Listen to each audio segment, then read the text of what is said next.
So, in this video we are going to see how chocolate are made. Our journey starts all the way in Africa, previously home to the Mayans, who were the first people to discover the secrets of the cacao tree.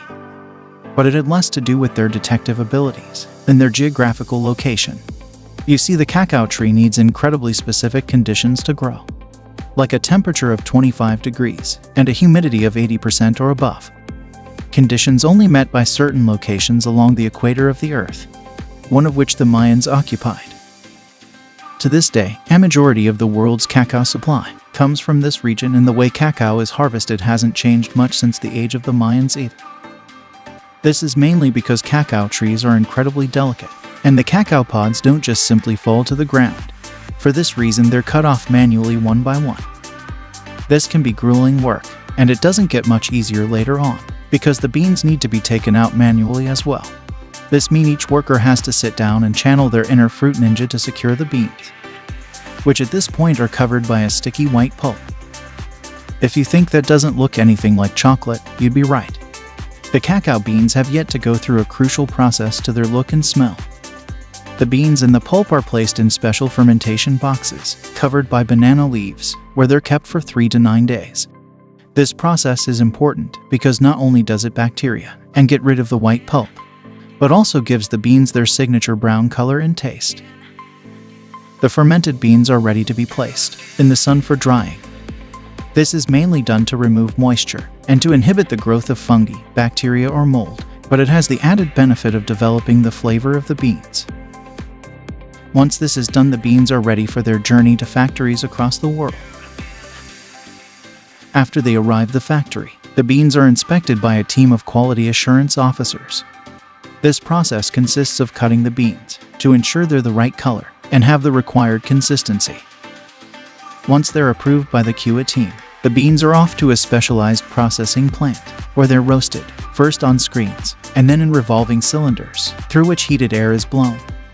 Over a period of 30 minutes to 2 hours, the moisture in the beans is reduced from about 7% to about 1%. The roasting process also triggers a browning reaction, in which more than 300 different chemicals present in the cacao beans interact. The beans now begin to develop the rich flavor we associate with chocolate. Now that the roasting is done, the cacao meat or nib should separate easily from the shell, which is called the husk. Industries do this in a machine called the winnower. Inside the machine, vibrating shelves separate the nibs from the husks, which are then blown away by a fan, leaving the precious nibs ready for the next stage. The nibs are then ground into a deep, dark brown paste. And this is where things begin to really kick into gear. The process changes the composition of the chocolate so that it comes out of the grinder looking like a really thick syrup.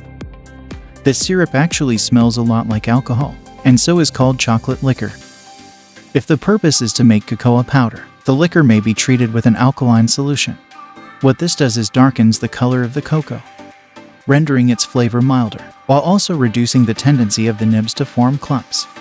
The alkaline chocolate liquor is now defatted, as large amounts of fat or chocolate butter are removed from it.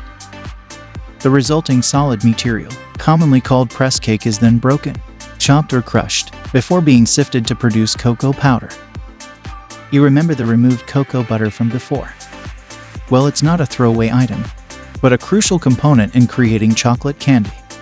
It's mixed with chocolate liquor in a process called conching, which gives the chocolate its smooth texture and consistency. Other items, like powdered milk, sugar, or vanilla may be added, depending on the type of chocolate that's being made.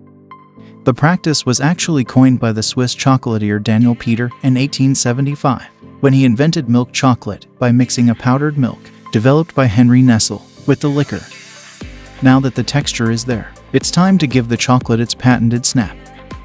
This is done through a process called tempering, in which the chocolate is slowly heated and cooled.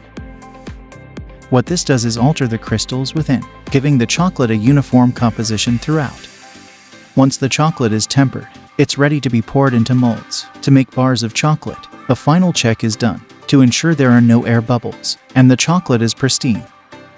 It's then wrapped in foil or paper packaging to keep it fresh. These chocolate bars may look small, but the industry makes up to $50 billion a year. If you make that many chocolate bars, you probably need a lot of aluminum foil to wrap them. Click here to see the amazing way aluminum foil is made. So, how was the views of making chocolate? If you liked the video, don't forget to subscribe. Thanks for watching.